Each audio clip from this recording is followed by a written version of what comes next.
dis merci ce matin, Père éternel, pour tes bontés dans nos vies.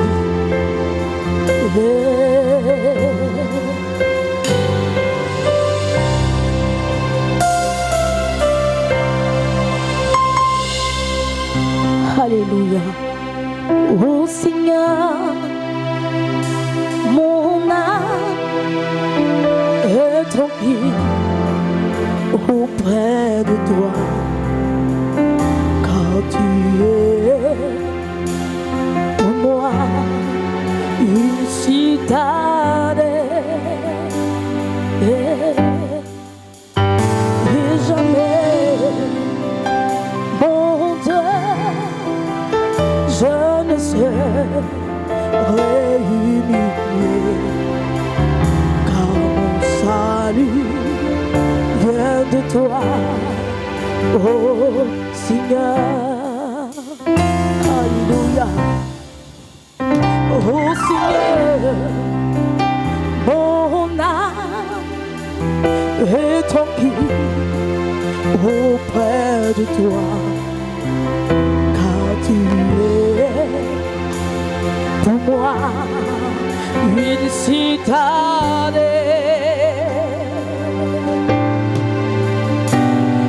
Jamais, mon Dieu, je ne serai humilié, car mon salut vient de toi, oh Seigneur. Chantons au Seigneur. Oh Seigneur, mon âme est tranquille auprès de toi, car tu es pour moi une citadelle, et jamais, mon Dieu, je ne serai jamais humilié, car mon salut est en toi, car mon salut vient de toi, oh Seigneur. Encore tu vas chanter au Seigneur, au Seigneur, oh Seigneur, mon âme est tranquille auprès de toi, car tu es pour moi une citadelle, et jamais,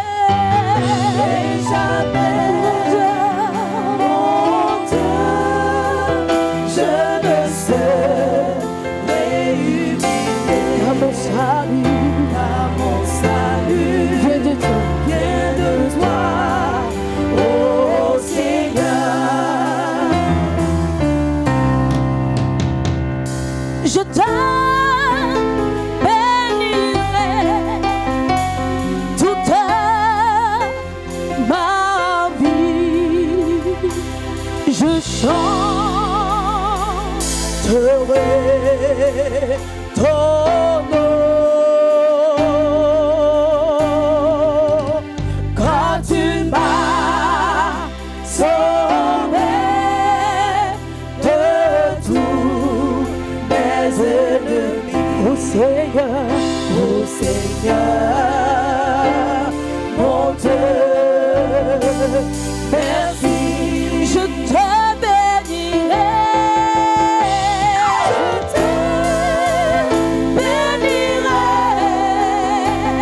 toute ma vie, je chanterai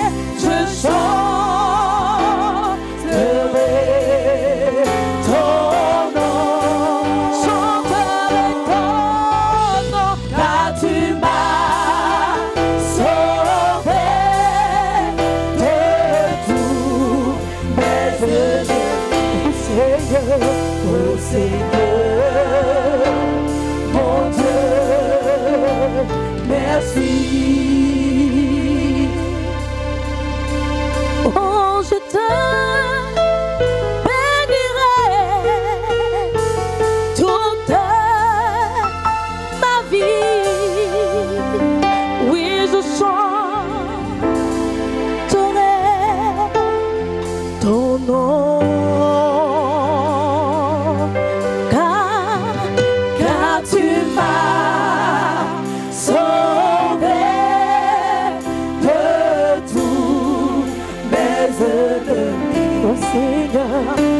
Seigneur, mon Dieu, merci.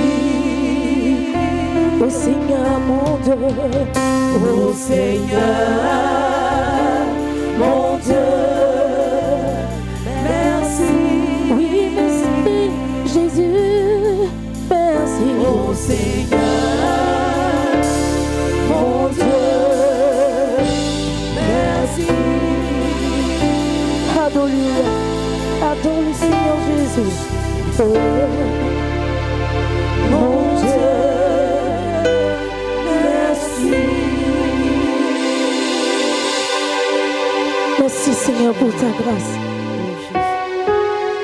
Que ma vie soit une fleur, un parfum de bonne odeur.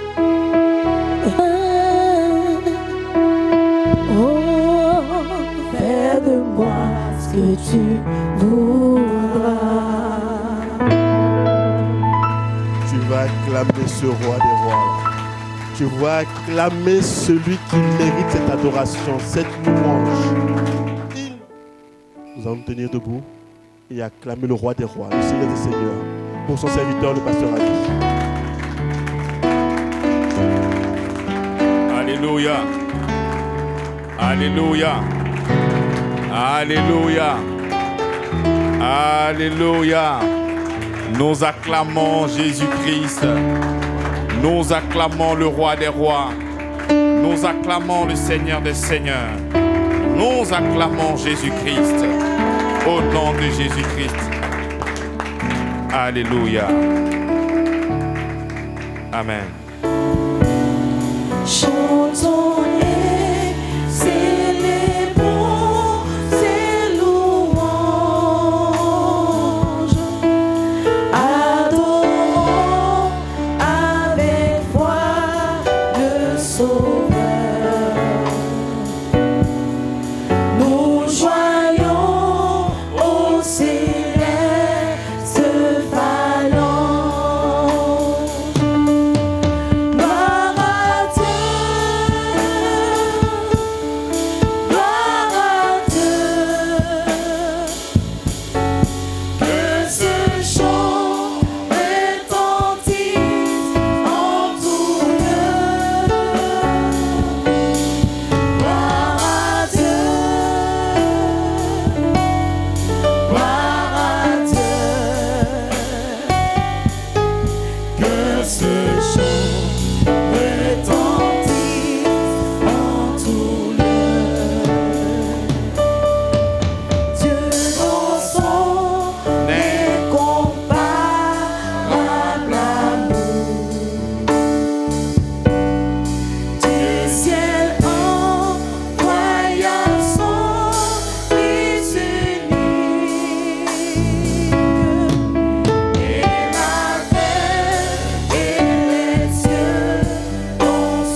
Nous acclamons son amour infini. Tout joyeux, bénissons le Seigneur. Si tu es vraiment joyeux, acclame le Seigneur et dis-lui que tu es tout joyeux. Alléluia. Veuillez vous asseoir. Jésus-Christ l'a subi pour mon âme. Il voulut expier nos forfaits en mourant, lui, sur le bois infâme. Le châtiment qui produit la paix, Jésus-Christ l'a subi. C'est historique. Il a déjà fait pour toi. Il a déjà fait. Est-ce que tu es conscient de l'œuvre de la croix, bien-aimé, dans la foi? Est-ce que tu sais qu'il a déjà fait? C'est pour ça que nous bénissons son nom. C'est pour cela que nous sommes joyeux. Parce qu'il a déjà accompli un travail à la croix de Golgotha. Que ce soit à l'église, même à l'antenne, lorsque je suis à la radio, la multitude des appels, pasteur, prie pour moi. Pasteur, prie pour moi. Il a déjà fait un travail pour toi et pour moi. Christ l'a déjà tout fait à la croix de Golgotha.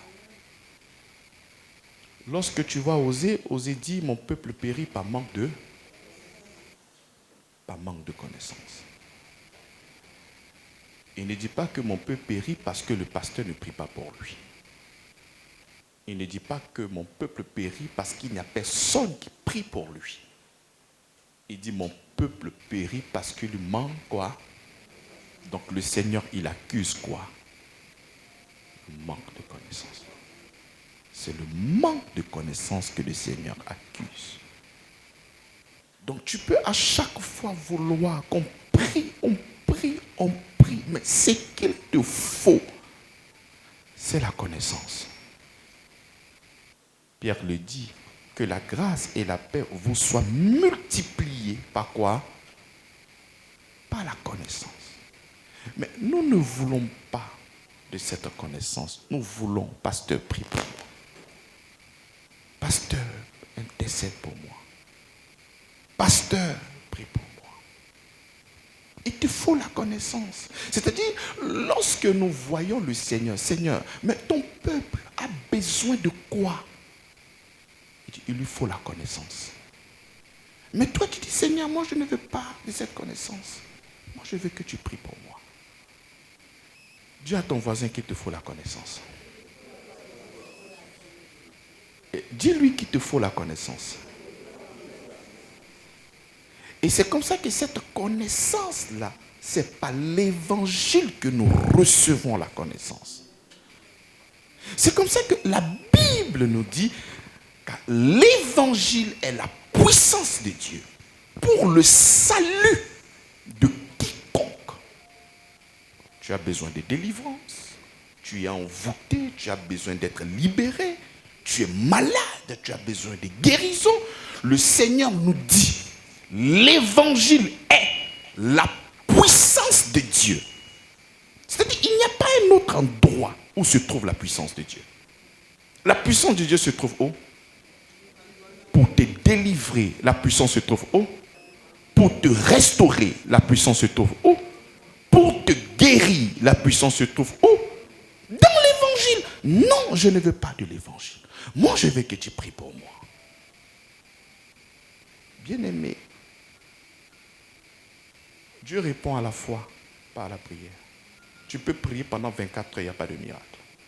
Mais donc, lorsqu'il y a la foi, le miracle s'opère au nom de Jésus-Christ. Alors que pour que tu puisses avoir la foi, la Bible dit que la foi vient de ce qu'on a. Et qu'est-ce qu'on entend? Et c'est ça qui est l'évangile. Donc pour ton besoin, tu as besoin de l'évangile. Tu as besoin de comprendre l'évangile. Parce que c'est lorsque le prédicateur sera en train de te communiquer cette parole que la foi naît. Et quand la foi naît, tu reçois toutes sortes de grâces et toutes sortes de bénédictions. Parce que la Bible dit que vous êtes sauvés par la grâce au moyen de la foi.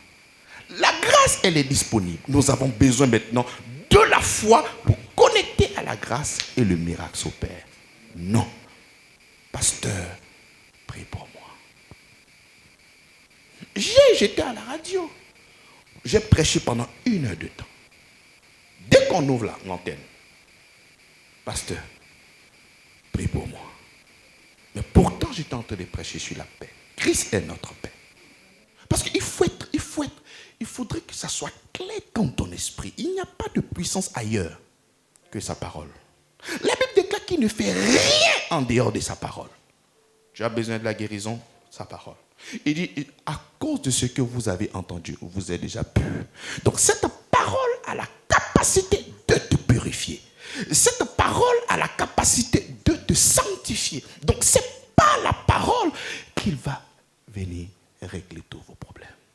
Donc comme le gars, il ne se décourage pas. Tu sais, le diable, c'est un très bon élève. Il ne se décourage pas. L'œuvre de la croix l'a surpris. Ah! Dieu créateur du ciel et de la terre a fait ça pour ces personnes-là. Mais il est vaincu. Mais il dit, je ne me décourage pas. Mais toi, tu passes ton temps à te décourager. Je ne sais pas pourquoi. Le diable que tu combats tous les jours, lui, il ne se décourage pas. Il connaît la parole de Dieu. Il sait qu'il est écrit quelque part qu'il faut persévérer. Donc lui, il a décidé de persévérer pour te faire du mal. Donc comme il sait que l'œuvre de la croix est déjà là, Christ a déjà manifesté toutes choses à la croix de Golgotha. Et l'évangile est donc cette puissance pour transcender, pour changer, pour gagner des gens. Il va venir encore avec un évangile contrefait. Et c'est ce qui s'est passé en Galates. L'apôtre Paul est notre apôtre, l'apôtre des non-juifs. Donc lors de ces grands voyages missionnaires, il va passer dans des villes pour annoncer la bonne nouvelle de Jésus-Christ. Donc quand il arrive, il abonde. Il parle de la croix, il parle de Jésus-Christ. Lorsque tu arrives en Corinthiens, il dit, quand je suis allé vers vous, je n'ai pas voulu savoir autre chose que Jésus-Christ et Jésus-Christ crucifié. Donc l'objet de sa prédication ne concernait que Christ. Même s'il y a les démons, même s'il y a les liens, même s'il y a Mami Wata, même s'il y a Dan Sabo, lui n'a pas conscience de tout cela, mais il a la conscience de la bonne nouvelle de ce que Christ a fait pour toi à la croix de Golgotha. Il sait que si cet évangile-là tombe dans ton oreille, ça te donnera la capacité d'être délivré de tout enchantement. Donc il n'avait que la conscience de ça. Et il annonçait l'évangile. À son départ, il y a certains frères, des judaïsants, des juifs, qui ont accepté le Christ, qui n'avaient pas encore compris l'évangile, venaient derrière, c'est-à-dire lorsque l'apôtre Paul quittait ces villes-là, il passait par derrière en leur disant, c'est vrai que l'apôtre Paul a prêché, mais si vous ne vous faites pas circoncis, vous ne serez jamais sauvés. Donc, l'évangile que l'apôtre Paul était en train d'annoncer, pour me résumer, c'est le tout accompli. Christ a tout fait pour te délivrer. Et à son départ, d'autres frères arrivent et il leur fait comprendre que si tu ne te fais pas circoncis, tu ne pourras jamais être. Donc, ils étaient en train de déclarer là que l'évangile n'a donc pas cette capacité, cette puissance, ce pouvoir de te délivrer de toutes choses. C'est vrai que tu as accepté le Seigneur Jésus-Christ, mais voici des pratiques que toi tu dois faire pour que tu sois délivré. Tu sais, le diable n'a jamais changé sa stratégie. Dans le jardin,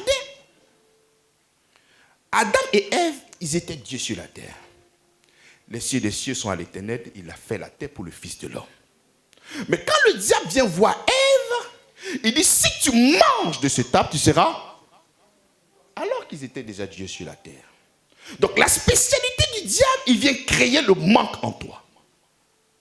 Et quand il finit de créer le manque, il te demande de pratiquer certaines choses afin d'obtenir. Alors que tu as déjà cette chose-là.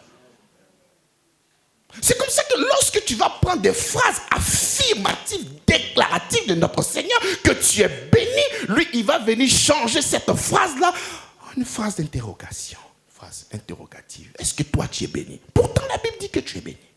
C'est comme ça que quand il finit de créer cette confusion dans ton cœur, il va te demander maintenant de pratiquer certaines choses afin de recevoir ce que toi tu as déjà.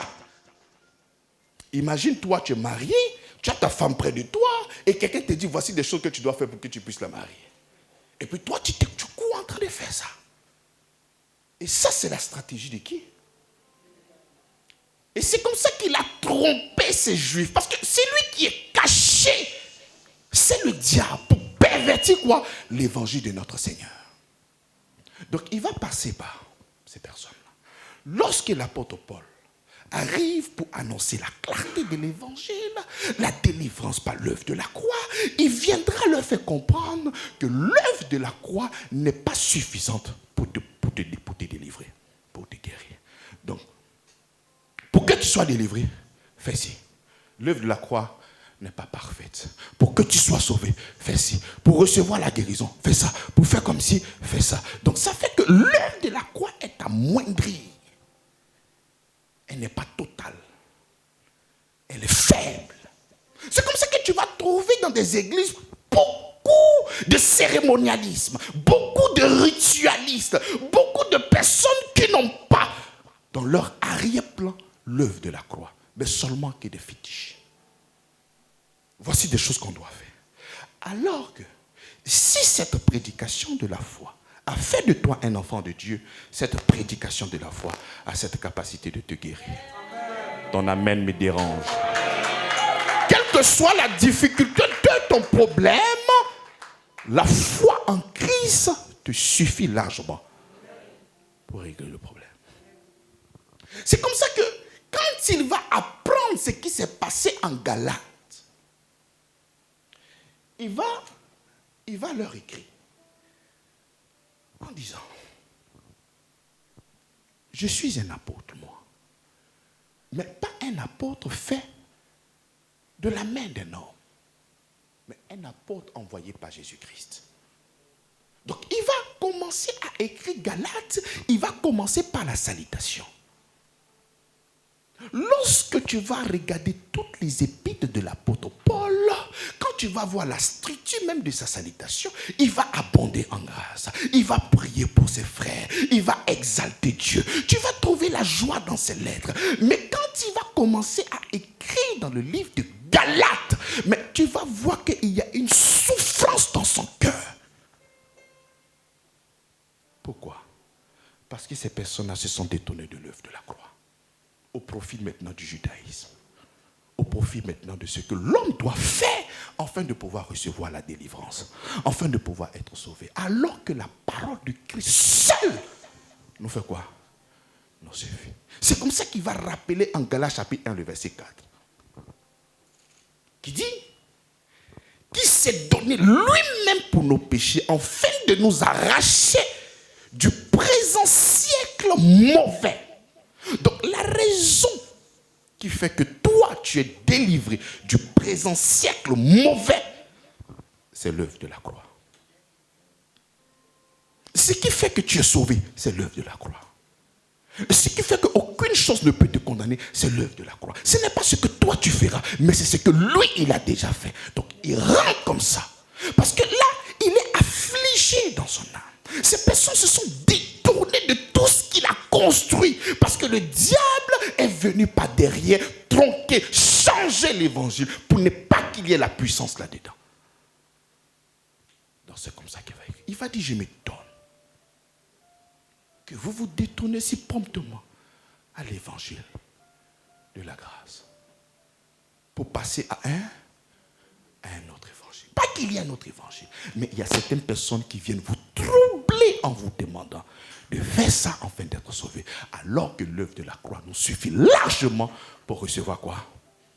La délivrance. Il va même plus loin en disant, si même un ange descendait du ciel et qui vous demande de pratiquer des choses que lui, l'apôtre Paul, il n'a pas annoncé, que cet ange-là soit comment? Soit maudit.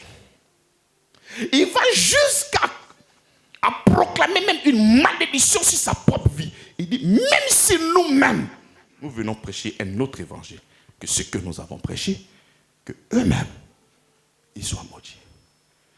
Bien-aimé, l'apôtre Paul veut te faire comprendre que l'œuvre de la croix te suffit largement. Ah, pasteur, j'ai été envoûté. L'œuvre de la croix te suffit. Bien-aimé, tu n'es pas plus envoûté qu'Abraham.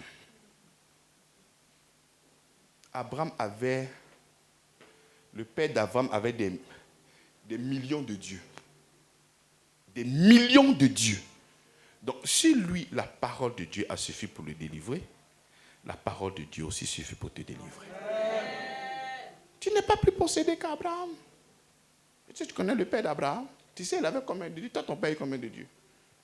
Donc, s'il a été délivré par la parole, toi aussi, tu as cette capacité de recevoir la délivrance par la parole. Ce n'est pas des gymnastiques, mais c'est la parole de Dieu qui a cette capacité de quoi? De te délivrer. Et c'est comme ça qu'il est en train de parler. Au chapitre 1. Et quand il finit d'annoncer comme ça au chapitre 1, il va arriver maintenant au chapitre 2. Là, il va revenir, il va faire l'historique. Il va dire, vous me connaissez moi. J'étais persécuteur de l'église. Je ravageais l'église de Dieu. Mais lorsque la grâce de Dieu est tombée sur moi, je n'ai ni consulté la chair ni le sang. Je ne suis point monté à Jérusalem chez les plus considérés, afin qu'ils m'enseignent. Non. L'évangile que moi, Paul, je suis en train de vous donner, cet évangile-là provient directement de notre Seigneur Jésus-Christ. Donc, vous n'avez pas à douter de l'évangile que je suis en train de vous donner. Et si quelqu'un vient vous demander de pratiquer certaines choses afin de recevoir la bénédiction, détourne-toi de cette personne-là. Ce n'est pas la vérité de l'évangile. Et c'est comme ça qu'il est en train de parler. Mieux, il a même allé jusqu'à décrire ce qui s'est passé à Antioche. Il dit, toutes ces personnes qu'il avait évangélisées en Galatie, lorsque les judaïsants sont venus, ils ont demandé à toutes ces personnes-là de se faire circoncis. Si tu ne te fais pas circoncis, ta foi est nulle. Tu ne peux jamais être quoi? Être sauvé. Voici des pratiques. En fait, il demandait à ces personnes-là de judaïser. Si tu ne pratiques pas la religion du judaïsme, tu ne seras pas. Le christianisme n'est pas une religion. C'est comme ça que la majorité de ces personnes que l'apôtre Paul a converties, ils ont obligé à circoncire les personnes. Donc en Antioche, l'apôtre Paul lui-même, il est parti là-bas avec son fils Tite. Son fils Tite, qui est un fils non juif. Il est comme toi et moi. Il n'est pas juif. Donc il a fini de lui exposer l'évangile. Et cette personne qui s'appelle Tite est devenue enfant de Dieu. Et il a pris Tite et il est parti à Antioche. Il dit, voici mon fils qui est là. Et il va voir qui va lui demander de le circoncire afin d'être sauvé. Et quand il a fini d'exposer l'évangile, ils ont acclamé, ont dit ton évangile est propre. Et puis ils lui ont donné la main d'association. Amen. Pour vous faire comprendre quoi? L'œuvre de la croix nous suffit largement. Si quelqu'un, quel que soit son titre, même s'il a 15 milliards de fidèles, il te demandera de faire des choses pour recevoir la délivrance. Dieu, lui, ça c'est un autre évangile. L'œuvre de la croix me suffit largement afin de recevoir toutes sortes de bénédictions. Mon frère, fais une semence et tu verras ton miracle. Dis-lui, Christ a déjà donné son corps à la croix de Golgotha pour me délivrer. Il n'y a pas un sacrifice meilleur que moi, mes billets. Son sacrifice est de très loin meilleur à mon sacrifice, moi. J'ai besoin de ça et non pas les. Mais s'il a besoin d'argent, tu peux lui donner. Que personne ne te trouble. Que personne ne te ravisse par des cultes d'anges. Il y a l'ange de la prospérité qui est là. Viens remettre l'argent là et tu vas recevoir ta bénédiction. Que personne ne te ravisse. L'œuvre de la croix. Parce que lorsque tu viens faire, c'est comme si tu te détournais de l'œuvre de la croix. j'étais en train de mettre le plomb. L'œuvre de la croix ne me suffit pas. Non, ton problème est trop sévère. Toi, tu n'as pas besoin seulement que de l'évangile. Tu as besoin qu'on fasse des cérémonies pour toi. À la croix, le Christ là-bas était celui qui a fait cette cérémonie-là pour toi, afin de te délivrer de toutes choses. Et lui seul te suffit. Lui seul. Même si tu vois cette personne avec l'apparence de la piété, c'est un menteur.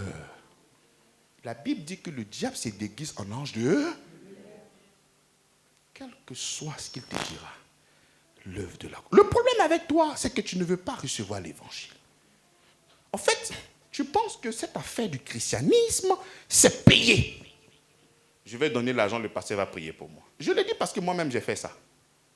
J'avais plusieurs personnes qui priaient pour moi, je donnais un peu d'argent et puis ils partent en boîte. Je sais que les pasteurs couvrent. Ils me couvrent spirituellement. Je blinde là, je blinde là, je blinde là, je blinde là. Et puis ici, serein. Je m'envole maintenant. Je sais qu'il y a 4 personnes qui intercèdent pour moi. Même si le Seigneur ne m'aime pas quand même, je donne là à tes fils, toi aussi il faut les écouter quand même. C'était ma philosophie. Le Seigneur ne veut pas, il veut être en relation avec toi. Il t'aime trop. Il n'a pas besoin d'un intermédiaire. Il veut être avec toi, il veut être en relation. Mais toi tu dis non, Seigneur tu es trop pur, je t'envoie des gens. Vous vous moquez des catholiques. Mais vous êtes pire que des catholiques. Vous dites pourquoi il prie la Vierge Marie. Mais toi, quand tu prends quelqu'un pour mettre au milieu, pour régler tes problèmes, c'est quoi ça? Le Seigneur veut de toi une relation. Vous deux dans cette relation. Et vous deux, pas il ne veut pas le pasteur. Quand tu pries, il ne faut pas penser à moi. Si tu penses à moi, il faut prier pour moi parce que j'ai besoin aussi de tes prières. Mais vous deux seulement dans cette alliance. Vous deux. Mais toi, tu dis non. Et c'est ça le problème. Donc quand il remonte, il va expliquer tout ce qui s'est passé à Antioche lorsqu'il était en train d'écrire à ces Galates-là, pour leur faire le point. Et il va terminer le chapitre 2 avec une déclaration puissante. Quelle est cette déclaration? Il dit la justification, c'est par la foi et non pas par les œuvres. C'est-à-dire le moyen par lequel Dieu déclare une personne juste, sans faute, une personne parfaite, ce n'est pas par ce qu'il fait, c'est par sa foi en Christ. C'est-à-dire quand Dieu voit que toi tu as la foi en Christ, lui il te déclare juste. C'est lui le juge. C'est lui qui déclare juste. Donc toi il ne faudrait pas croire, il ne faudrait pas baser toi ta justice sur toi ta manière de faire. Le juge, ce n'est pas toi. Le juge, c'est Dieu. Et lui, il dit, le moyen par lequel il va justifier toute chair, ce n'est pas par ce qu'il fait, mais c'est par sa foi en Christ. Lorsqu'il voit que la foi est dans ton cœur, il te déclare juste. Ça, c'est choquant pour les religieux. La religion te donne toujours une liste de choses à faire ou à ne pas faire dans le but de recevoir quelque chose de la part de Dieu. Mais le christianisme n'est pas une religion. Le christianisme, c'est une personne. Et cette personne, c'est le Christ. Il est venu pour nous sauver. Indépendamment de quoi que nous faisions. Juste par la foi. Et tu reçois quoi? La délivrance.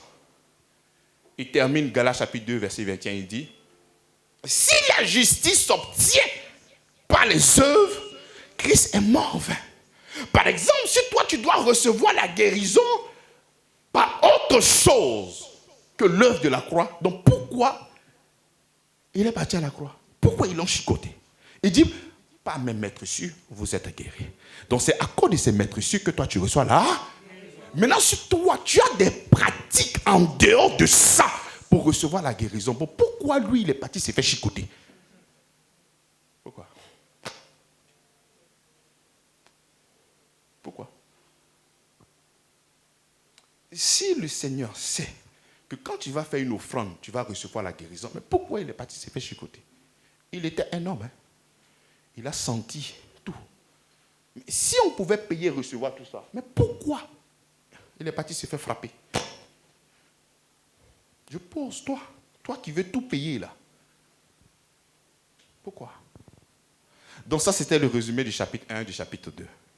Pour ceux qui n'ont pas suivi, retournez sur la plateforme de l'église.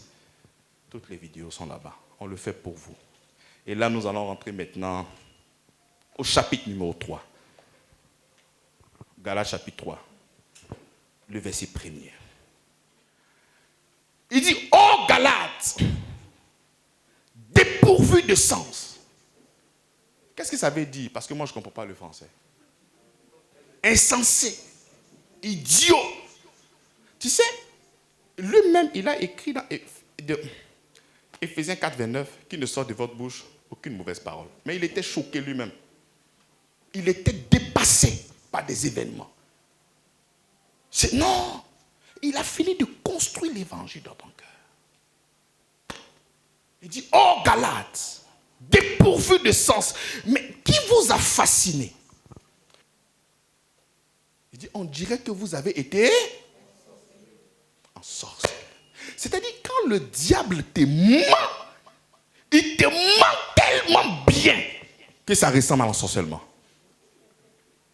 Est-ce que vous... Attends.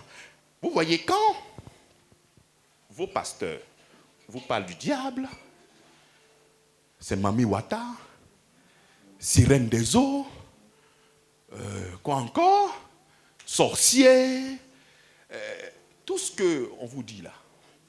Mais quand Jésus, lui, veut te parler du diable, il dit c'est un menteur. Il est le père. Il ne se tient pas dans la vérité. Cela veut dire 1 plus 1 est égal à combien? Quand le diable te dit 1 plus 1 est égal à 2, c'est un menteur. Parce que tu ne sais pas ce qui est derrière cette pensée-là. Donc le fait qu'il sorte quelque chose de sa bouche, il ment déjà. Lorsqu'il te dit 1 plus 1, il t'a déjà pris. Il ne faut même pas, il ment. C'est comme ça que vous avez voir que la majorité de ces choses qui sont rentrées à l'église proviennent encore du diable. On prend une personne qui est possédée. Nous sommes en train de délivrer cette personne. Sors! On met le micro sur lui. Je ne sors pas. Qui tu es? Je suis Mami Wata. Qui tu es? Dieu dit c'est un menteur. Mais vous, pour baser votre doctrine et votre théologie, vous écoutez la parole d'un... Pendant que la parole de Dieu est là. Et vous écoutez un... Et c'est le menteur maintenant qui va faire ta doctrine. Qui es-tu? Je suis le secrétaire général du diable. Qu'est-ce que tu es venu faire? Il est en train de mentir. Il dit pas, c'est un menteur. Mais nous acceptons ce que le diable dit et nous méprisons. C'est comme ça qu'il a fait des révélations. Mais les chrétiens, ils pensent qu'on ne peut pas les atteindre. Même quelqu'un qui va à l'église, on peut le bouffer. Vous avez entendu, non? Vous avez entendu, non? C'est vrai que tu as accepté le Seigneur Jésus-Christ, mais le diable peut te faire du mal. Il t'a volé ta paix. Tu n'es plus tranquille parce qu'il est arrivé à te mentir. Et il te ment tellement bien que ça ressemble à un ensorcellement. C'est comme ça que l'apôtre Paul dit, mais qui vous a ensorcelé? C'est comme un sort, tellement qu'il t'a menti correctement. Mais il te dit, tout ce que tu demanderas au Père, tout ce que tu demanderas à mon nom, je te donnerai.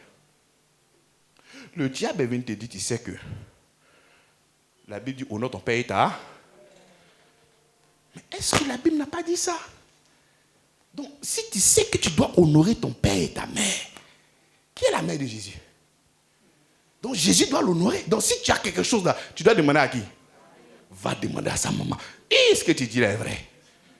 C'est un ensorcellement. Pendant que le maître te dit d'une manière claire, sans ambiguïté, tout ce que tu demanderas, je te donnerai.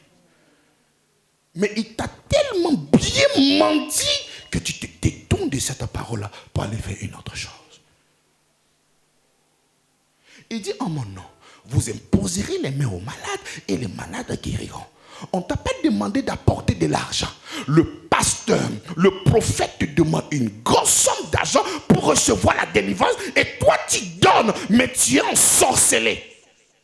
Parce qu'il t'a menti. Donc, il ment tellement bien que son mensonge ressemble à l'ensorcellement. Voilà pourquoi moi, je suis là pour vous désenvoûter. Je suis là pour enlever tous ces mensonges que le diable a mis dans vos esprits. Je suis là pour l'enlever. Pour ta délivrance, pour ton salut, pour ta guérison, pour la joie, pour tout ça, c'est le Christ. Je n'ai pas besoin de quelque chose. Non, la foi en Christ me suffit largement pour recevoir tout de lui. Il dit, vous êtes sauvés par la grâce, pas par toi, mais par la grâce, par le moyen de la... En fait, que personne ne s'enorgueillisse. Le but, c'est ça.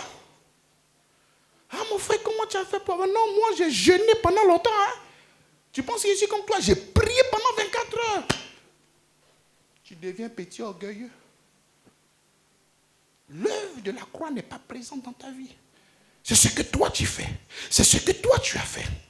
C'est comme ça que lorsque tu arrives dans une communauté et que tu vois des gens qui viennent d'arriver, tu balaies l'église, tu nettoies l'église, tu fais tes offrandes, tu fais tes dîmes, tu es toujours à l'église. Un pareil vient d'arriver, il a reçu une grâce. Seigneur, pourquoi? Pourquoi quoi? Pourquoi quoi? Parce que tu te dis que tu travailles tellement à l'église que s'il y a une bénédiction, ça doit commencer d'abord par... Dieu bénit par la grâce. Il ne prend pas appui sur ce que toi tu fais, mais il prend appui sur ce que Christ a fait à la croix de Golgotha, enfin, par le mensonge. C'est-à-dire, lorsqu'on te ment, tu te détournes de l'œuvre de la croix. Et c'est comme ça que tu commences à marcher dans les échecs.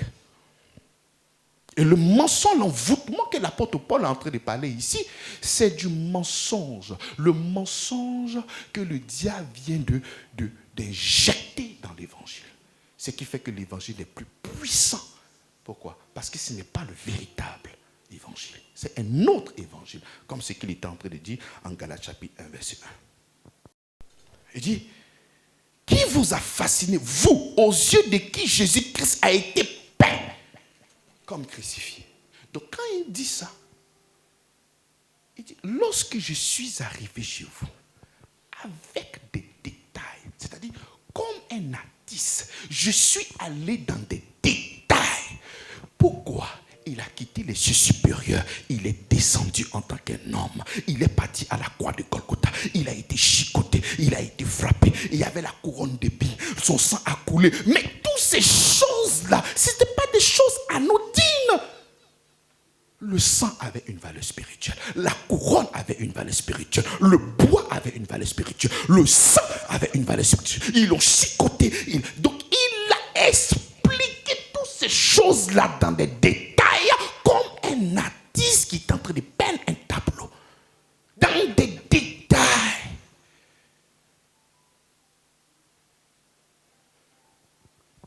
Je réponds.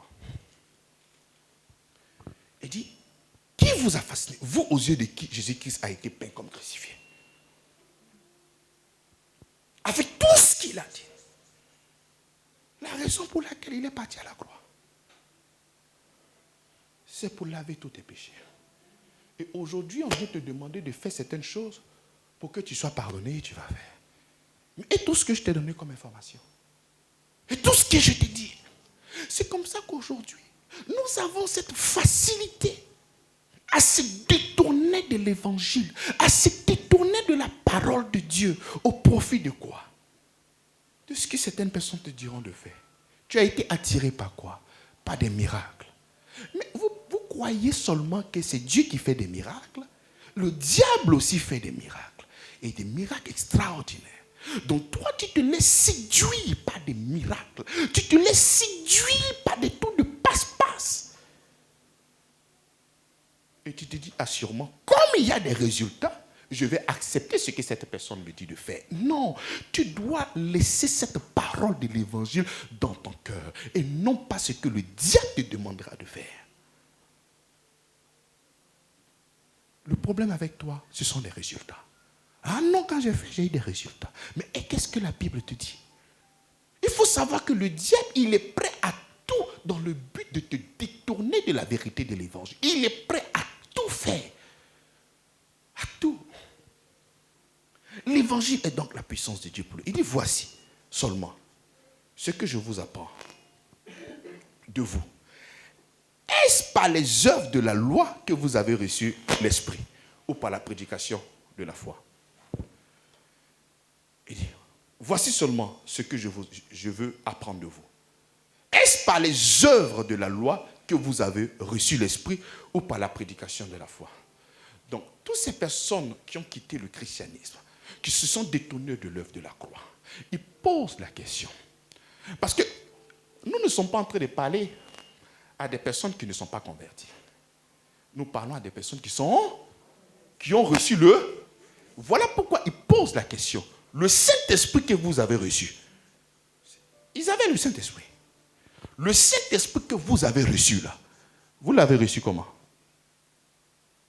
Lorsque tu tentes de faire la circoncision, lorsque tu tentes de faire des pratiques, ou lorsque tu tentes d'écouter la prédication, tu as dit Amen et le Saint-Esprit est descendu. Il pose la question.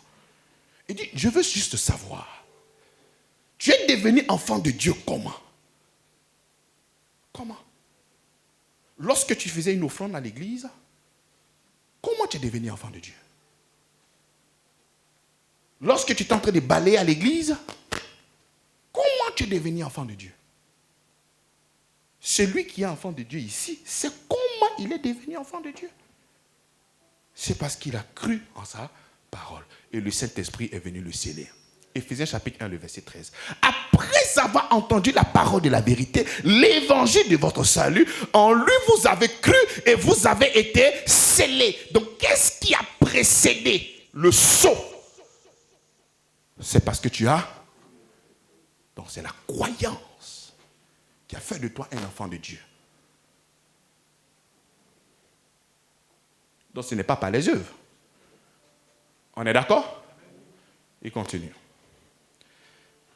Êtes-vous tellement dépourvu de sens après avoir commencé par l'esprit, voulez-vous finir maintenant par la chair? C'est-à-dire que tu es conscient que c'est par la prédication de la foi. L'homme de Dieu a parlé. Tu as lu la Bible. Tu as dit Amen et tu es devenu enfant de Dieu. Scellé. Aucune pratique ne manque de ta chair qui a fait de toi un enfant de Dieu. C'est par la vérité de l'évangile qui est devenu enfant de Dieu. Et maintenant, si tu sais que c'est par ce moyen, c'est-à-dire, faire de toi un enfant de Dieu, les gens considèrent que ça c'est de la blague. C'est le plus grand miracle. Faire de toi un enfant de Dieu. C'est le miracle le plus extraordinaire. Donc, si le Seigneur t'a donné la chose la plus extraordinaire, faire de toi son enfant par adoption, c'est pour la guérison qu'il va te demander maintenant de pratiquer certaines choses. S'il t'a donné la chose la plus extraordinaire par la prédication de la foi, maintenant c'est pour le mari, c'est pour le mariage, c'est pour l'enfantement, et c'est pour le business qu'il va te demander maintenant de faire certaines choses avant de recevoir ça. Mais non. Donc Paul revient encore, il dit, après avoir commencé, il dit, êtes-vous tellement dépourvu de sens? Après avoir commencé par l'esprit, voulez-vous maintenant finir par la chair? Après avoir commencé par l'esprit de Dieu, après avoir commencé par la foi, toi tu veux te détourner maintenant et recevoir maintenant par ce que tu fais. Est-ce que c'est en jeûnant que tu as reçu le Saint-Esprit? Mais pourquoi pour recevoir maintenant la guérison, on te demande de jeûner pendant 3 jours pour que tu puisses recevoir la guérison? Pourquoi? Pourquoi? Colossiens 2, 6. Tel que vous avez reçu le Seigneur, marchez en lui. De la même manière que tu as reçu le Saint-Esprit pour devenir enfant de Dieu, c'est comme ça que tu vas recevoir ton enfant. C'est comme ça que tu vas recevoir le mariage. C'est comme ça que tu vas recevoir ta promotion. C'est comme ça que tu vas recevoir ta guérison. C'est comme ça qu'il va soutenir ta famille. C'est comme ça qu'il va protéger tout ce que toi tu souhaites. Mais uniquement que par quoi? Par la foi. Alléluia. Il continue. Il dit, vous avez tant souffert en vain. Il pose la question. Vous avez tant souffert en vain. Pourquoi? Parce qu'avant que la grâce ne vienne, nous étions dans une alliance. Cette alliance, c'est quoi? C'était la loi. Nous avons pratiqué cette loi depuis longtemps. Mais la loi n'a pas pu sanctifier une personne. La loi n'a pas pu justifier une personne. C'est comme ça que Hébreu dit, à cause de son inutilité, le Seigneur l'a remplacé pour une espérance meilleure que celle de la loi. Donc tu as souffert dans cette loi. Tu as tellement galéré. Fais comme ça, Dieu va faire ça. Fais comme si Dieu va faire ça. Effectivement, ça a existé. Mais lorsque tu étais dans cette alliance-là, c'était désarroi et souffrance.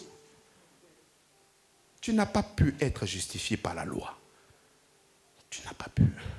C'est parce que la loi ne te faisait pas du bien que le Seigneur t'a donné une nouvelle espérance, une meilleure espérance par laquelle tu vas t'approcher, qui est la grâce. Donc il pose la question. Avez-vous souffert en vain? Si toutefois c'est en vain, il n'y a pas de problème. Il y a des gens qui souffrent.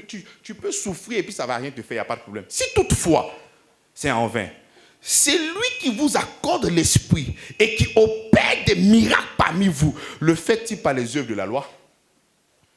Seigneur, merci.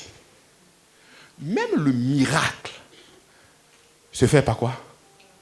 Par la prédication de la foi.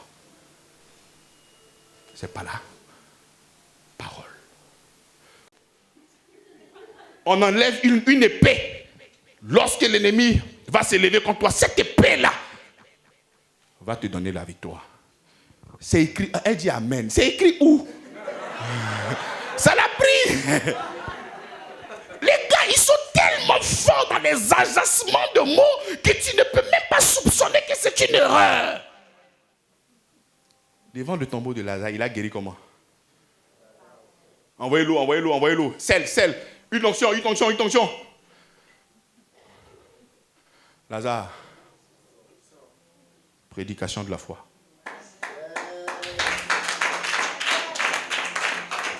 La femme qui perdait le sang, c'est la foi qu'il faut regarder. Elle dit, je sais que si je touche le pan de sa robe, elle dit, ta foi t'a sauvé. La fille de Jairus. Une onction. Il n'y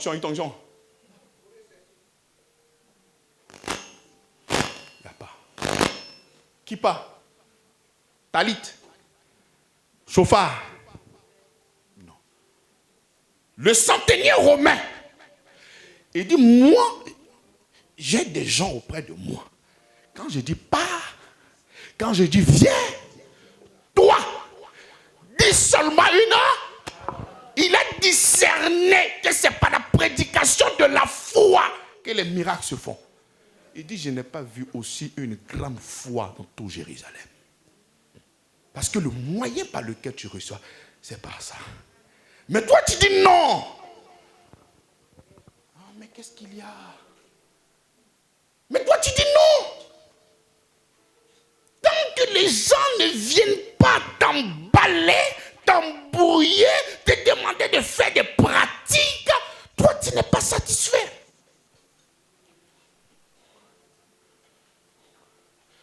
Je croisais même un jour un monsieur pour qui j'ai prié. C'était une prière de peut-être quelques minutes.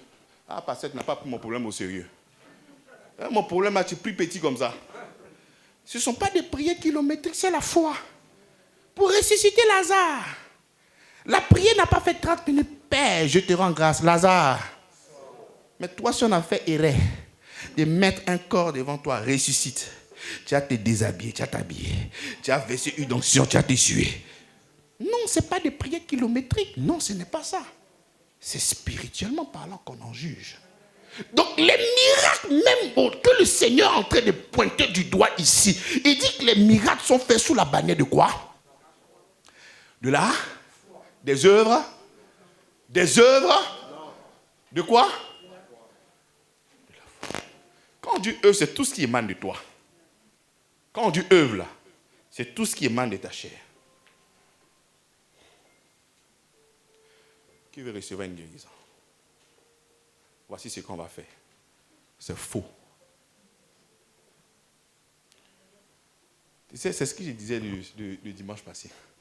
On t'a tellement menti, même quand je suis en train de t'apporter cette vérité. Pasteur, qu'est-ce que tu es en train de nous faire aujourd'hui là? Est-ce que tu n'es pas en train de nous créer des problèmes? Les gars nous ont dit à gamin, vous pas nous mettre en problème, pasteur. Le problème avec toi, c'est la réussite. Parce que tu as un peu de moyens, tu as un peu d'argent, tout va bien chez toi, donc tu penses que voilà, tu es dans la vérité. Non, hein? Si c'est ça, c'est que nous, on n'a pas compris l'évangile, parce que les gars là, ils sont chargés. Hein? La prédication de la foi. C'est comme ça que pendant que nous sommes en train de prêcher là, en train de faire le service, ça c'est le véritable service. Quand je suis en train de faire des déclarations puissantes, par exemple, pas se mettre sur nous sommes guéris. Tu dis, Père, au nom de Jésus, qui cette parole-là, j'ai dit oui, parce que je sais que par la croix, tu reçois la guérison. Mais tant qu'on ne t'a pas appuyé ici comme ça là, toi, tu n'as pas senti qu'il y a quelque chose qui s'est passé en toi.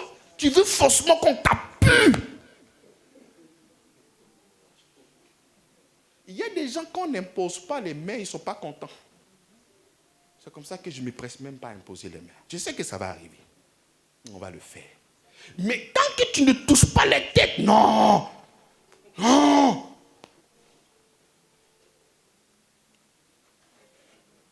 Si Jésus devait toucher la tête de tout le monde, ça va être compliqué. Hein? C'est comme ça que bien aimé dans la foi. La parole de Dieu te suffit. Largement. Largement. Ne permets pas à l'ennemi de continuer encore à te mentir. Il sait que l'évangile est la puissance de Dieu pour te délivrer. Donc il va s'arranger afin de pervertir l'évangile, afin de mélanger, afin d'enlever cette substance-là qui est l'œuvre de la croix et de déposer maintenant toi tes œuvres à l'église. C'est comme ça qu'aujourd'hui il y a beaucoup d'orgueilleux à l'église. Et là où il y a vraiment, tu vas trouver souvent dans des églises, surtout là, dans le département d'intercession. C'est à cause de nous là que vous réussissez. Ah, mais il faut prier pour toi-même pour que ça aille. C'est comme ça ici, tout le monde est dans le service d'intercession. Tout le monde. Prions ensemble. Amen. Donc, ce sont des questions que l'apôtre Paul est en train de poser à ces Galates-là. Pourquoi? Parce qu'ils se sont détournés de l'œuvre quoi? Donc, il pose la question. Vous êtes devenu enfant de Dieu en pratiquant quelque chose? Non. Bon, ok, il n'y a pas de problème. Si vous avez souffert en vain, ça ne fait rien. Mais dites-moi, les miracles que le Seigneur opère parmi vous, hein?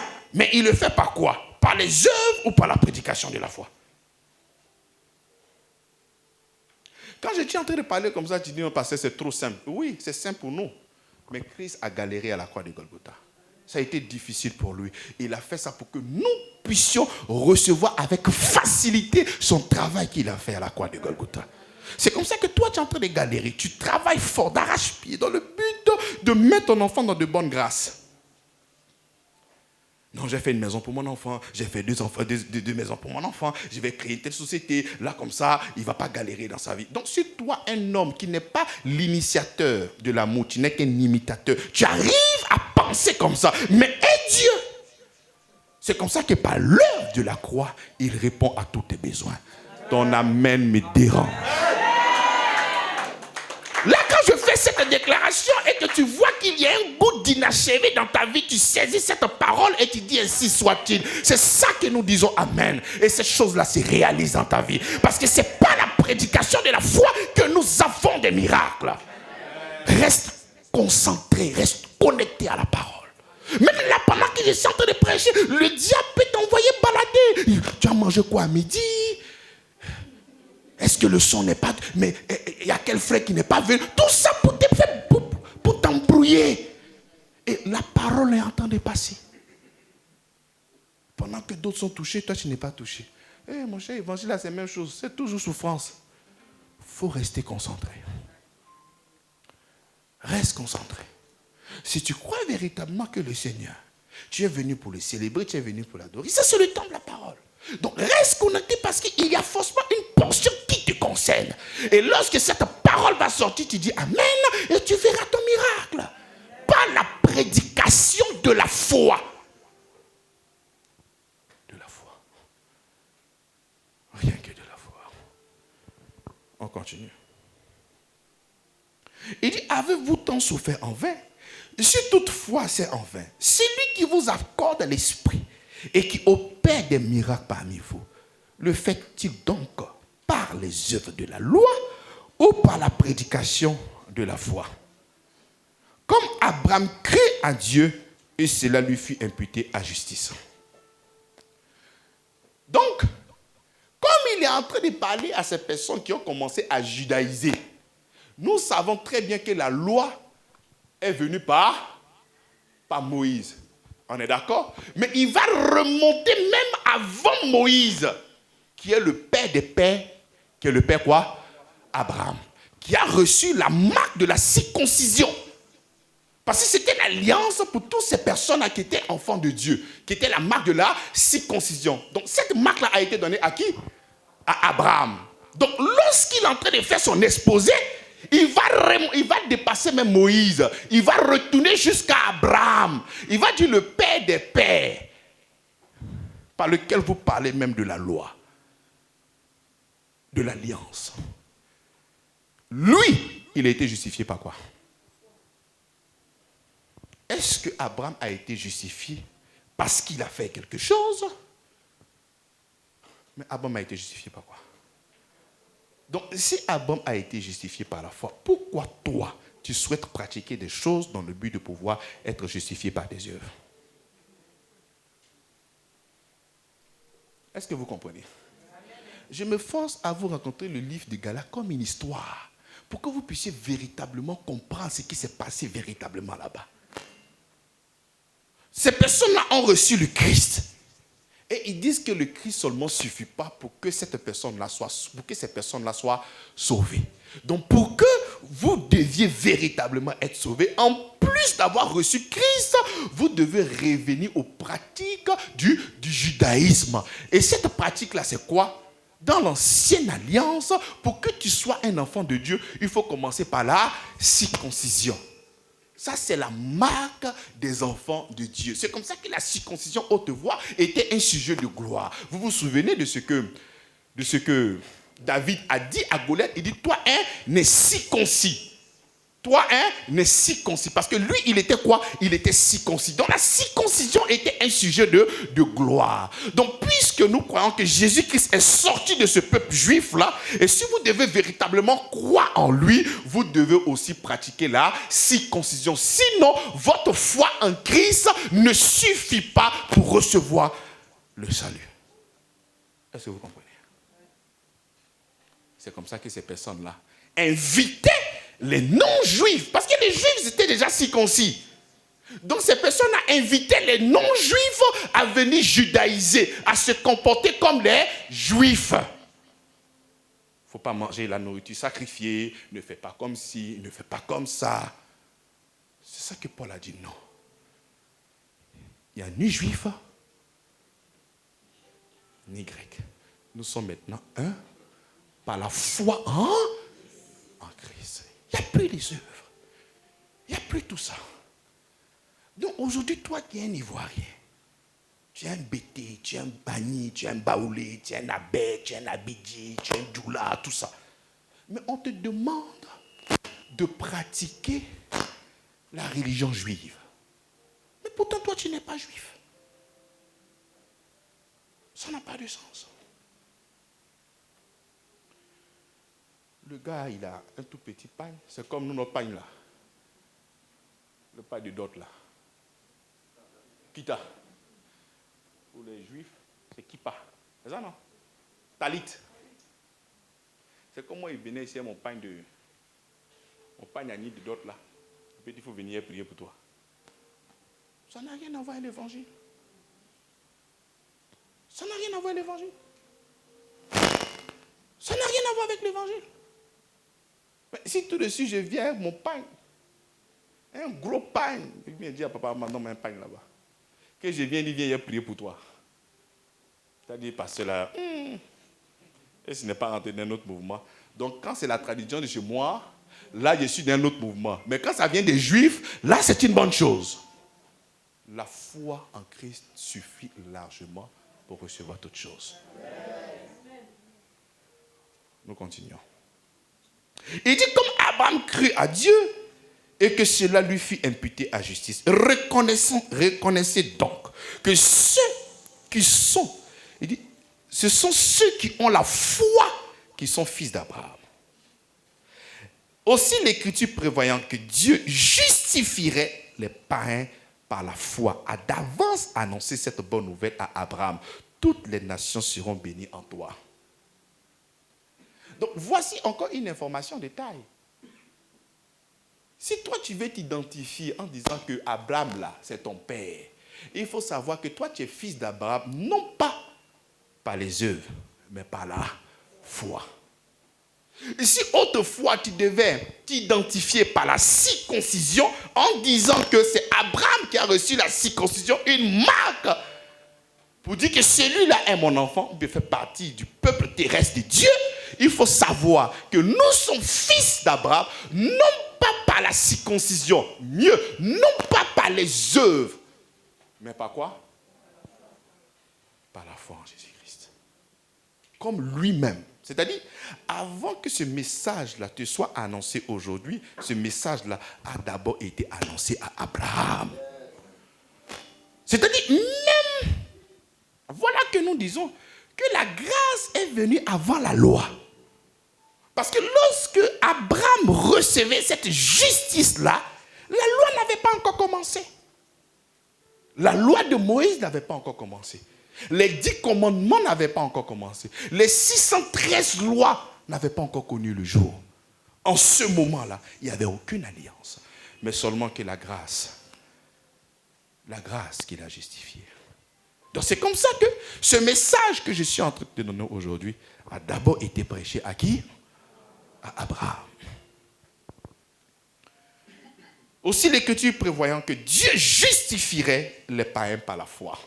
C'est comme ça que lorsqu'on parle de païens, on te parle des non-juifs. Toi, tu es un non-juif, tu n'es pas un juif.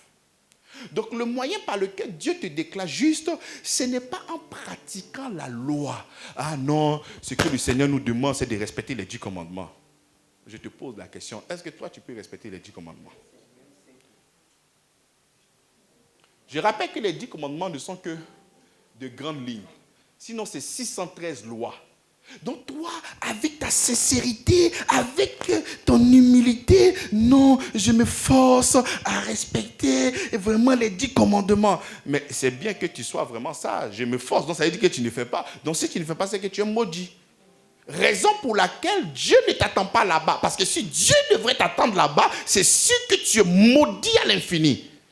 C'est comme ça que le lieu de rencontre n'est pas en faisant ce que la loi demande, mais la foi en Christ. C'est comme ça que Romains chapitre 1, le verset 5, nous appelle maintenant à l'obéissance à la foi, non pas l'obéissance à la loi. Quelqu'un me prend Romains chapitre 1, verset 5. À qui nous avons reçu la grâce et l'apostolat? Ce n'est pas lui que nous avons reçu la grâce. Mais pourquoi vous ne voulez pas la grâce? Le Seigneur sait que tu ne peux pas te sauver toi-même. Raison pour laquelle il est venu te sauver indépendamment de toi. Mais toi tu dis non, je vais moi-même me sauver par ce que je fais. Ça c'est être religieux. Et la religion ne sauve pas. Je continue. Par qui nous avons reçu la grâce et l'apostolat pour amener en son nom à l'obéissance à la foi tous les païens. À l'obéissance de quoi? À la foi. Pas l'obéissance à la loi. Dans l'Ancien Testament, effectivement, c'était l'obéissance à la loi. Mais maintenant, ce n'est plus l'obéissance à la loi, c'est l'obéissance à la foi. Et qu'est-ce que la foi dit? La foi nous dit que Dieu, qui habite les lumières impénétrables, il est venu sur la terre, il est mort pour toi, afin de te justifier. C'est ça qu'il faut croire. Et quand tu crois en ça, Dieu te déclare juste. Non, pasteur, c'est trop facile. C'est l'amour de Dieu. C'est son amour. Il continue. 9. De sorte que ceux qui croient sont bénis avec Abraham le croyant. C'est comme ça que la dernière fois, j'étais en train de prêcher, je n'ai pas de problème avec chrétien. Chrétien, petit Christ ou et tout. Mais nous sommes des croyants. Nous sommes des... Il faut croire. Mais toi, tu dis que tu es enfant de Dieu, tu ne crois pas. Il faut croire. Il faut croire. C'est là que se trouve la solution. C'est de croire en lui. Ce n'est pas de croire en toi, mais je crois toujours en ce que lui, il a fait. Parce que quand je crois en lui, je suis en train de déclarer que pour ma délivrance, il a déjà fait à la croix de Golgotha. Donc, je vais m'approprier ce que lui, il a fait afin de recevoir la délivrance. Ce n'est pas ce que moi, je vais faire pour que je sois délivré. Mais je crois en ce qu'il a fait et je reçois la délivrance. C'est différent. En fait, la racine de ta délivrance n'est pas ce que toi, tu fais. La racine de ta délivrance, c'est ce que Jésus-Christ a fait pour toi à la croix de Golgotha. Nous disons amen à ce qu'il a fait et nous regardons maintenant l'œuvre de la croix dans notre vie. Et nous voyons maintenant l'évidence, les évidences de son œuvre à la croix de Golgotha. Si tu avais donc cette capacité de pouvoir te tenir correctement, indépendamment du Seigneur, mais il ne serait pas venu. C'est comme ça qu'il y avait la loi. Il n'est pas venu, il y avait la loi. Et on t'a demandé, comporte-toi bien. Fais comme si et tu vivras. Fais comme si et tu vivras. Mais aucune personne n'a pu. Raison pour laquelle Dieu, dans son amour, il est venu pratiquer tout pour toi. Et il est mort à la croix. Il a changé donc l'alliance. Cette fois-ci, ce n'est plus en faisant ce que la loi demande. Cette fois-ci, c'est en croyant en moi que tu reçois toute la bénédiction. Et dans cette alliance-là, toi, tu veux retourner là où ça n'a pas marché.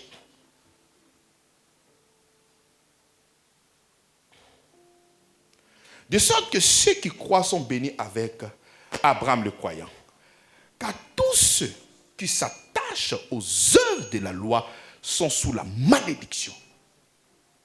Ça, c'est une déclaration grave.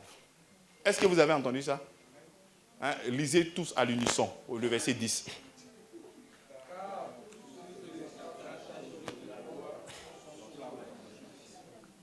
Car tous ceux qui s'attachent aux œuvres de la loi...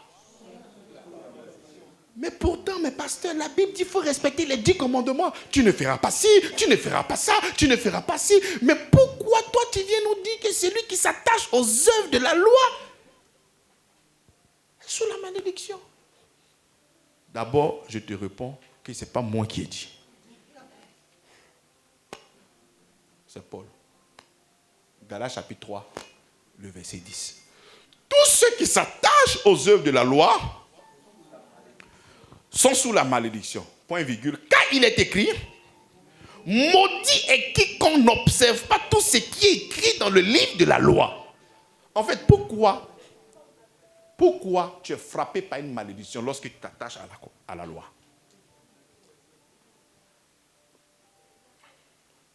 Jacques 2,10. Jacques 2,10. Jacques 2,10. Jacques 2,10.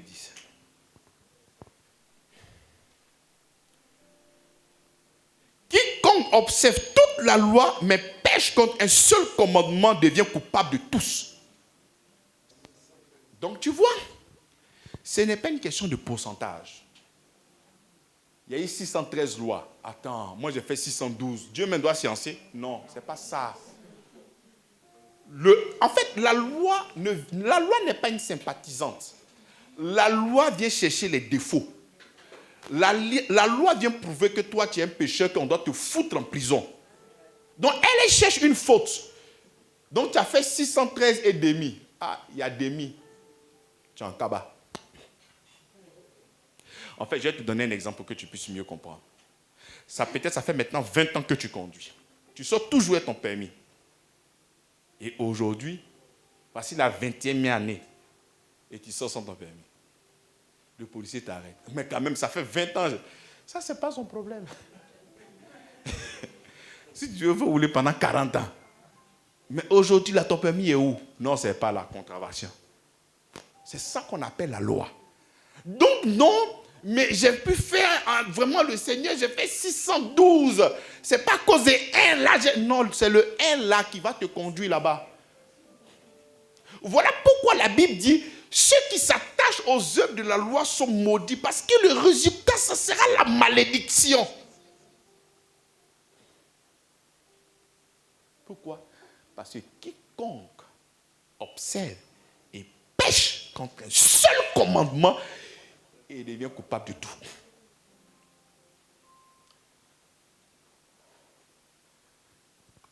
Avec ce genre de prédication, tu vas trouver des gens encore, non, j'ai fait la loi. Ça, c'est un ensorcellement, c'est-à-dire on vous a envoûté. Ils t'ont tellement menti qu'aujourd'hui, avec ce que je suis en train de dire, tu dis, mais est-ce que ça la même là? Les gars, non, c'est pas caméra piégée? Est-ce que c'est pas un piège? Est-ce que c'est vraiment la Bible on lit? Est-ce que c'est pas une Bible trafiquée? C'est la parole du Seigneur. En même temps, quand je dis comme ça, donc, je peux vivre comme je veux. Le christianisme n'est pas une religion. Le christianisme, c'est pas ne fais pas ci, ne fais pas ça. Non, c'est une vie. Lorsque tu l'acceptes, cette vie-là se manifeste en toi. C'est comme ça que quand tu acceptes le Seigneur Jésus-Christ, la vie vient s'installer en toi. Et parce que la vie vient s'installer en toi, tu as l'amour. Et parce que tu as l'amour, tu ne vas pas chercher à faire du mal à quelqu'un. En fait, ce que toi tu crains là, non, donc s'il n'y a plus la loi, donc je peux faire tout ce que je veux. La question que je te pose, est-ce qu'avec la loi là, est-ce que ça t'empêchait d'être sérieux? Tu étais toujours malhonnête. Faux type. Donc, ce n'est pas quand je te dis que ta foi en Christ suffit, c'est là que ça va te donner la force. Parce que là où ça t'interdisait, tu le faisais quand même.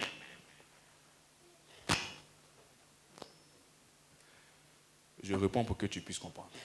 C'est-à-dire, s'il y a une église légaliste qui est à côté ici, ne fais pas ci, ne fais pas ça, ne fais pas comme ci, ne fais pas comme ça. Et qu'il y a quelqu'un peut-être qui est tombé, ils vont dire que non, ça c'est la chair, on va prier pour lui. Mais nous sommes en train de prêcher que c'est Christ. Si quelqu'un a fauté, oui, c'est à cause du méchant que tu prêches là. Le message ne peut pas te donner la force. Ce qui te donne la force de vivre dans ce qui est mauvais, c'est l'esprit qui est en toi. Sinon, quand tu acceptes le Seigneur Jésus-Christ, tu es renouvelé. C'est comme ça que Paul dit, si je vis, ce n'est plus moi qui vis, c'est Christ qui vit en moi. La source de cette vie meilleure ne sont pas tes œuvres, mais de celui qui habite en toi. Donc c'est comme ça que pour être meilleur, tu dois laisser ce Seigneur-là vivre en toi. Parce que toi-même, tu peux avoir la volonté d'arrêter de faire beaucoup de choses, mais non le pouvoir. Parce qu'en toi, il y a la nature pécheresse qui est en toi. Et pour que cette nature pécheresse-là puisse être clouée à la croix, tu dois accepter maintenant Jésus-Christ. Et lorsque tu l'acceptes, la machine qui produisait le mal, qui est la nature pécheresse, sera clouée à la croix de Golgotha. Et c'est en ce moment que tu pourras marcher en nouveauté de vie. On ne te dira pas, tu vois, présentement, on n'a pas besoin de demander pardon pour aller en boîte. Toi-même, tu sais que chaque week-end, c'est positionné. C'est comme ça qu'on ne te demandera pas pardon de venir aussi au culte. Parce que tu sais que le culte s'est positionné. C'est ma nature, je dois aller célébrer mon Seigneur. En fait, ça fait partie maintenant de ta vie. Ce n'est pas quelque chose que tu vas faire avec difficulté. C'est ton train de vie. Tu deviens un adorateur. Parce que l'intérieur a changé. Quand l'intérieur n'est pas changé, on peut te demander pardon. Tu sais, pardon. Bon, c'est à cause de toi, hein. Tu vas venir une fois blaguer les gens, tu as dansé, et puis 3 mois, on peut te voir. Il te guette, toi.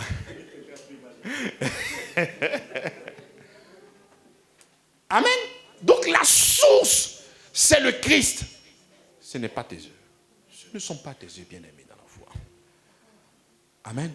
Car tous ceux qui s'attachent aux œuvres de la loi sont sous la malédiction, car il est écrit, maudit est quiconque ne sait pas tout ce qui est écrit dans le livre de la loi et ne met pas en pratique.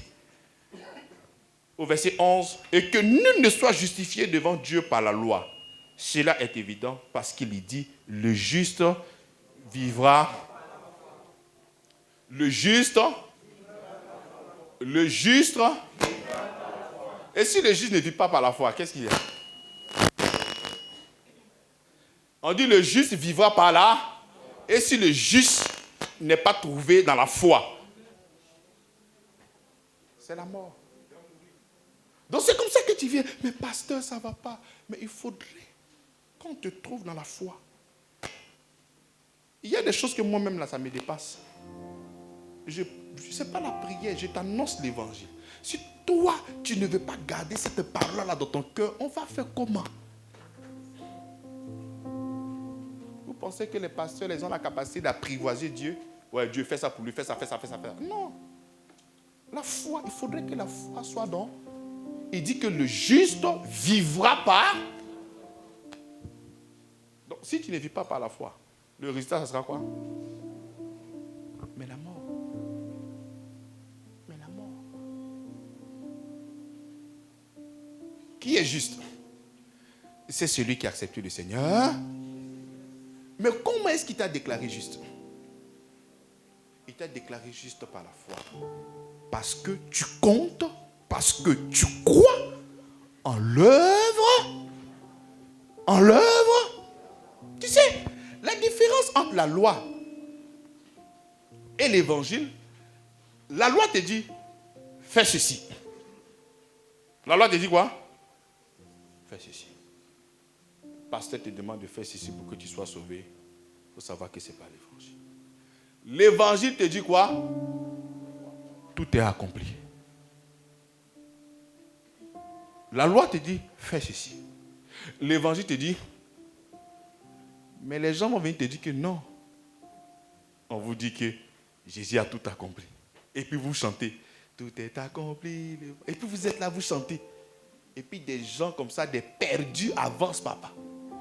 Et ils déclarent que Jésus n'a pas tout accompli à la croix de Golgotha. Et puis toi, tu es content. Pendant que le maître lui-même dit que tout est accompli. Pour soutenir ces gens d'Anérie, quand tu rentres à la maison, ta facture de CIE est là. Mais est-ce que Jésus-Christ, il est agent de CIE? Est-ce qu'il travaille à la Sodeci? Il est venu pour te réconcilier.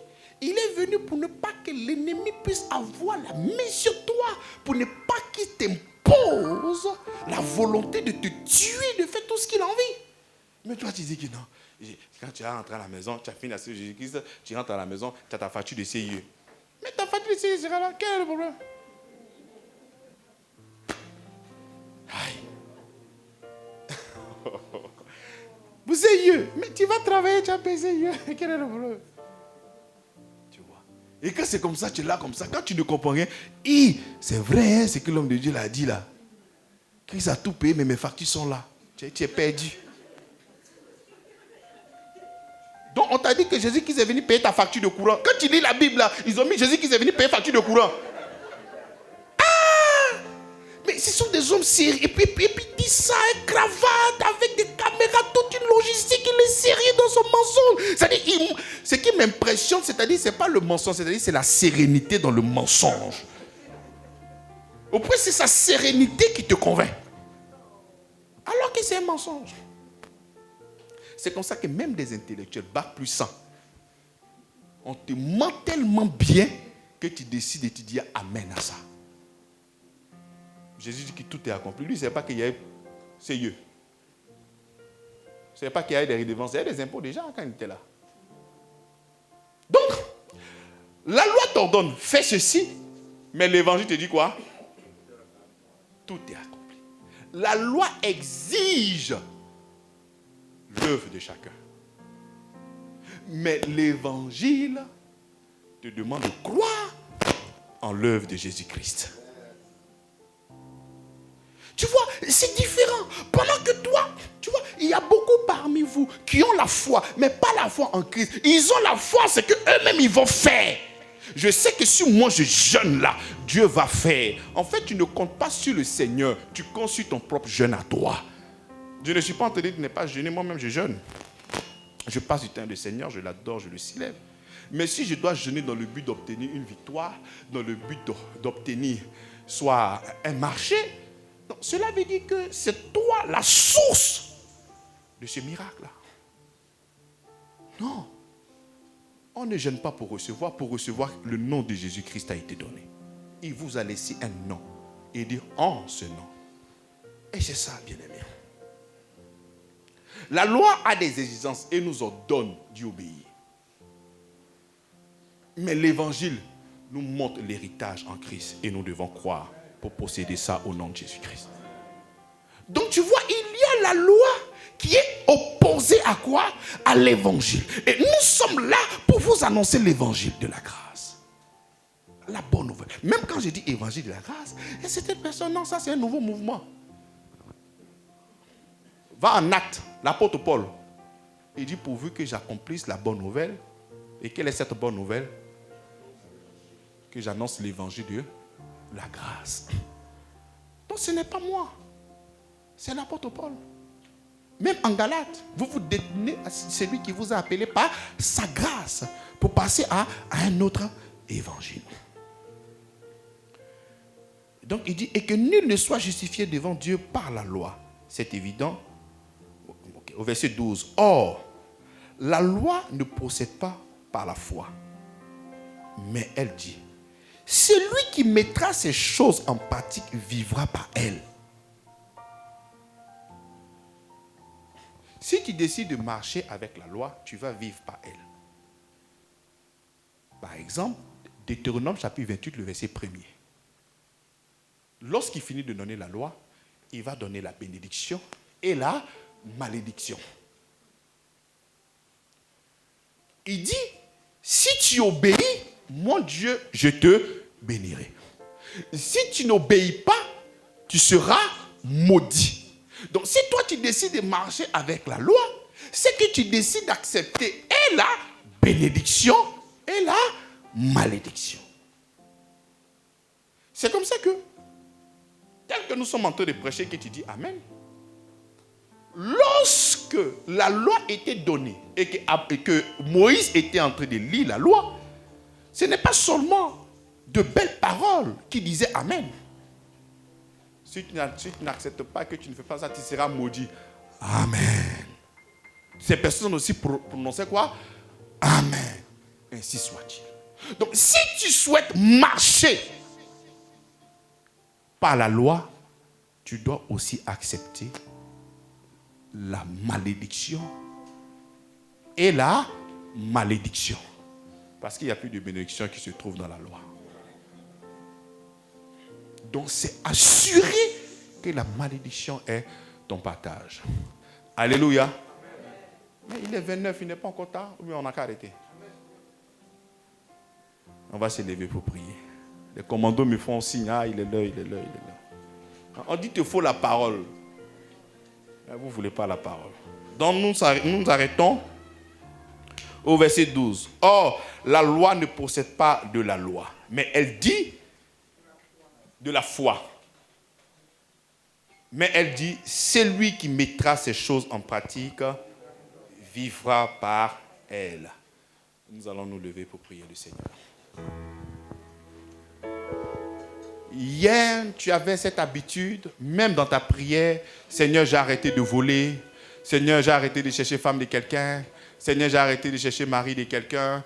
Pensant que par cette attitude-là, le Seigneur allait commencer à te bénir. Ça, c'est la loi. Le Seigneur te bénira non pas par ce que tu fais, mais à cause de Jésus-Christ de Nazareth, à cause de son sacrifice à la croix. Donc si autrefois, dans ta manière de faire, dans ta manière de prier, dans ton approche avec le Seigneur, ce que tu mettais en avant, c'était tes œuvres, c'était ta capacité, c'est ce que tu faisais. Il faudrait que tu te repentes de cette manière de faire. Se repentir, ce n'est pas Seigneur, je te demande pardon. Repentir, c'est changer de mentalité. Maintenant, tu dois croire dans ton cœur que Dieu te bénit, non pas par ce que tu fais, mais à cause de Jésus-Christ qui est mort, qui a été enseveli et ressuscité pour ta justification. Ensemble, prions le Seigneur. Disons merci au Seigneur pour l'évangile, pour la grâce, pour sa bonté et sa miséricorde. Seigneur, merci pour ton amour. Longtemps j'ai cherché Je t'ai cherché au travers de la loi, Seigneur, mais seulement que tristesse, désarroi. Je t'ai longtemps cherché dans cette loi, Seigneur, mais frustration sur frustration. La loi n'est pas une meilleure espérance par laquelle nous devons nous approcher, mais l'œuvre de la croix est une meilleure espérance, Seigneur. C'est en cela que je m'approprie l'œuvre de la croix. C'est en cela que, Seigneur Jésus-Christ, je proclame ta bonté et je proclame les évidences de l'œuvre de la croix. Je bénis ton nom dans ma vie. Je bénis ton nom dans la vie de cette communauté. Merci, Seigneur, pour ton peuple. Merci parce que l'œuvre de la croix est active, Seigneur. Merci, Seigneur, pour ta grâce. Merci pour ton amour et ta bonté, Père. Pour la guérison, l'œuvre de la croix nous suffit. Pour la liberté, l'œuvre de la croix nous suffit, Seigneur. Merci, Seigneur. Pour la paix, l'œuvre de la croix nous suffit. Pour le mariage, l'œuvre de la croix nous suffit. Pour la malédiction, l'œuvre de la croix nous suffit. Merci, Seigneur, parce que tu nous délivres. Merci pour ta grâce, Père. Merci, Père. Au nom de Jésus-Christ. Merci pour ta bonté, Seigneur. Merci pour ta fidélité. Tu es extraordinaire. Tu es magnifique, Seigneur. Merci pour ta bonté infinie. Infinie, Père. Gloire à toi, Seigneur. Gloire à toi, Jésus. C'est accompli.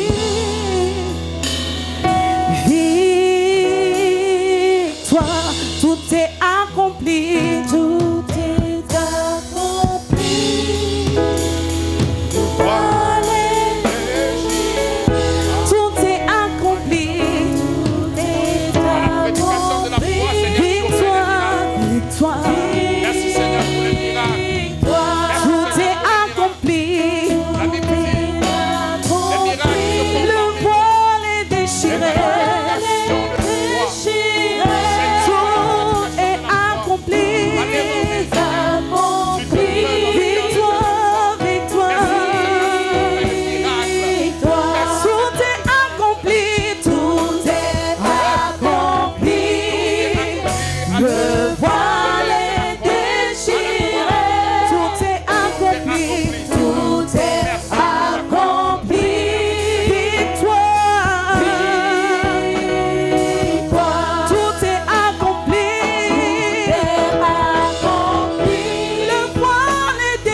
C'est accompli, oh victoire, tout est accompli, tout est accompli, tout est accompli, le voile est déchiré, Christ a tout accompli, tout est accompli, victoire.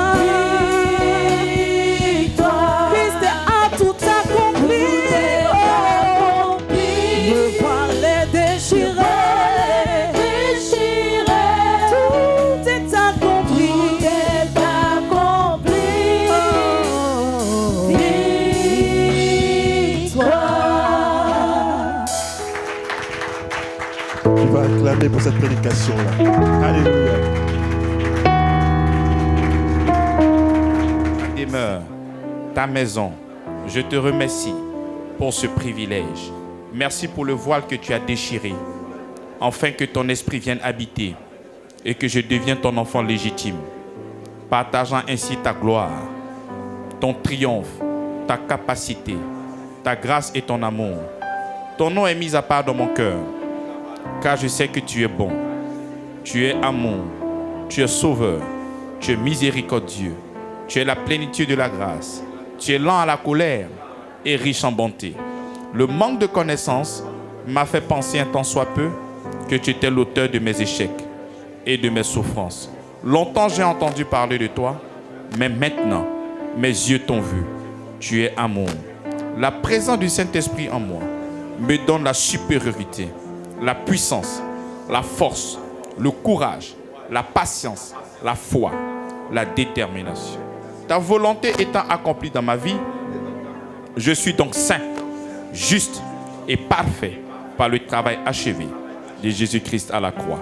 Je manifeste donc ton règne sur la terre en pratiquant toute espèce de bonté, d'amour, d'honneur, d'évangélisation au nom de Jésus-Christ. Merci Seigneur pour le don de ta personne qui est mon pain quotidien. Tu es le vrai Père du ciel, le pain qui donne la vie aux morts. Merci Seigneur parce que tu m'as déjà pardonné en Jésus-Christ de tous mes péchés. Je te remercie pour ce beau cadeau. Je suis donc soumis à ta justice. Hier, j'étais esclave du péché, mais aujourd'hui, je suis esclave de ta justice. Au nom de Jésus-Christ. Signes, prodiges et miracles se manifestent dans ma vie. Nous acclamons Jésus-Christ. Nous acclamons sa fidélité et sa bonté. Il est notre libérateur, notre consolateur. C'est lui notre rocher, l'ancien des jours. Merci Seigneur pour ta bonté et ta fidélité. Au nom de Jésus-Christ. Amen.